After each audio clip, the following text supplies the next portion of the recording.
भारत को झुकाने चला था, खुद झुक गया।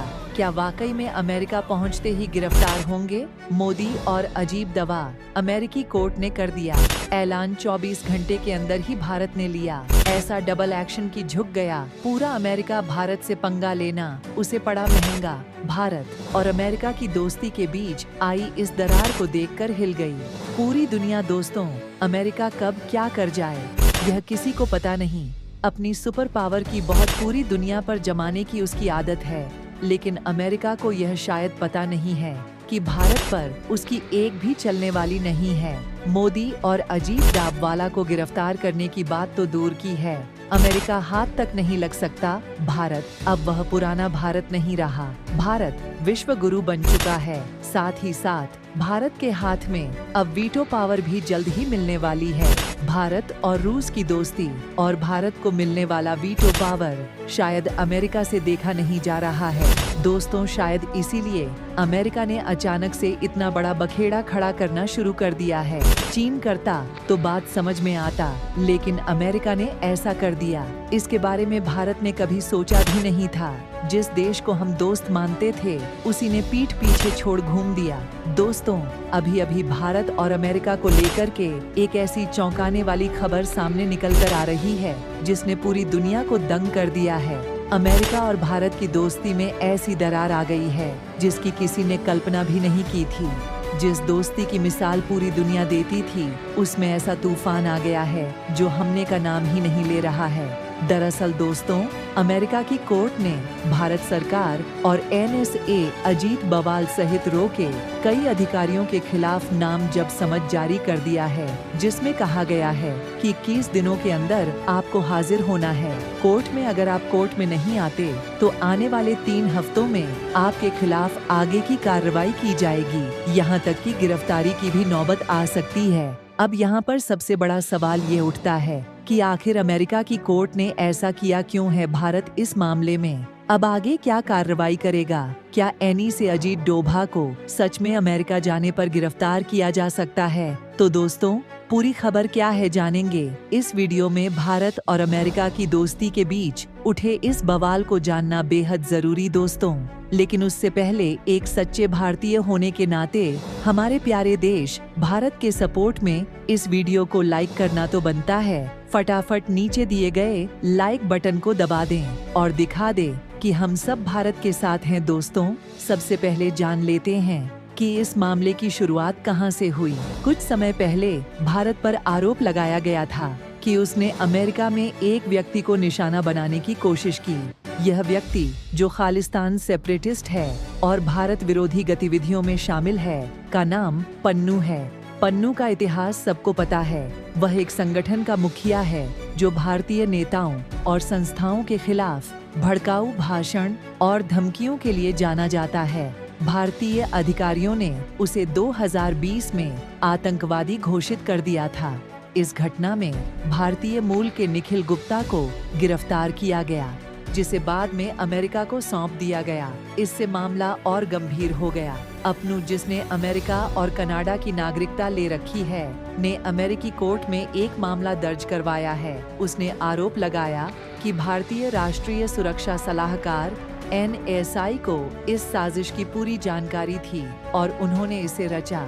इतना ही नहीं, पन्नू ने प्रधानमंत्री मोदी और भारत की पूरी लीडरशिप पर भी आरोप लगाया कि उन्हें इस घटना के बारे में सब कुछ पता था। हालांकि PM मोदी का नाम अभी तक इसमें सीधे तौर पर नहीं आया है, लेकिन पन्नू ने अमेरिकी कोर्ट में आरोप लगाया है कि NSA अजीत डोभाल, पूर्व के सामंत गोयल रॉ एजेंट विक्रम यादव और व्यवसाय निखिल गुप्ता ने मिलकर यह साजिश रची है। इन आरोपों के बाद अमेरिकी कोर्ट ने इन सभी के खिलाफ समझ जारी किया है। कोर्ट ने सख्त आदेश दिया है कि यह सभी 21 दिनों के भीतर कोर्ट में पेश हो और अपनी सफाई दें। इससे मामला और भी गंभीर हो गया है और दुनिया की नजरें अब इस केस पर टिकी है। दोस्तों, यह घटना अब अंतर्राष्ट्रीय स्तर पर चर्चा का विषय बन चुकी है, लेकिन अभी भी सवाल यह उठता है कि अगर अजीत डोभाल और अन्य रॉ एजेंट 21 दिनों के भीतर अमेरिकी कोर्ट में पेश नहीं होते तो क्या उनके खिलाफ गिरफ्तारी वारंट जारी होगा?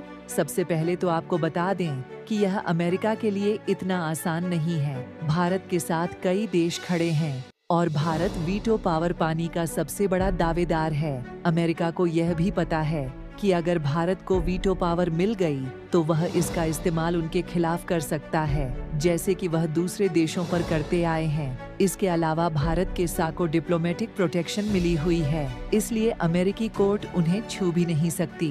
दूसरी बड़ी बात यह है कि भारत इस मामले को अब अमेरिकी सरकार के साथ उठा रहा है। भारत ने सवाल उठाया है कि उनके एनएस के खिलाफ इतनी गंभीर कार्रवाई कैसे होने दी गई। प्रधानमंत्री मोदी ने इस मुद्दे पर अमेरिकी राष्ट्रपति जो बिडेन को सख्त संदेश दिया है। इसके बाद अमेरिकी सरकार इस मामले में सक्रिय हो गई है। अब बताया जा रहा है कि अमेरिकी सरकार इस मामले में पूरी तरह से शामिल हो चुकी है और अपनी गलती पर पुनर्विचार कर रही है। उम्मीद है कि दोनों देशों के डिप्लोमेट मिलकर इस मामले को सुलझा लेंगे ताकि गिरफ्तारी की नौबत न आए।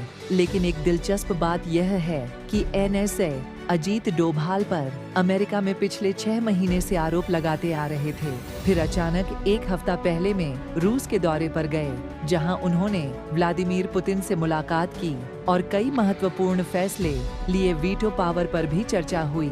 लेकिन अब सवाल यह उठता है कि इस खबर के आने के बाद उनके खिलाफ सामान क्यों जारी किया गया?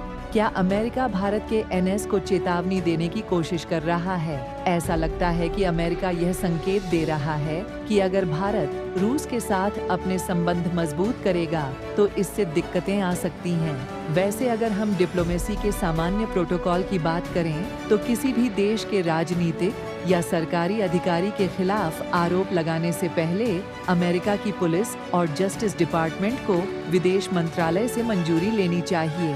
अमेरिका का जस्टिस डिपार्टमेंट स्थानीय पुलिस ने विदेश मंत्रालय को जानकारी दिए बिना इस मामले को आगे बढ़ाया, या फिर जानबूझकर विदेश मंत्रालय से मंजूरी लेकर ऐसा किया गया।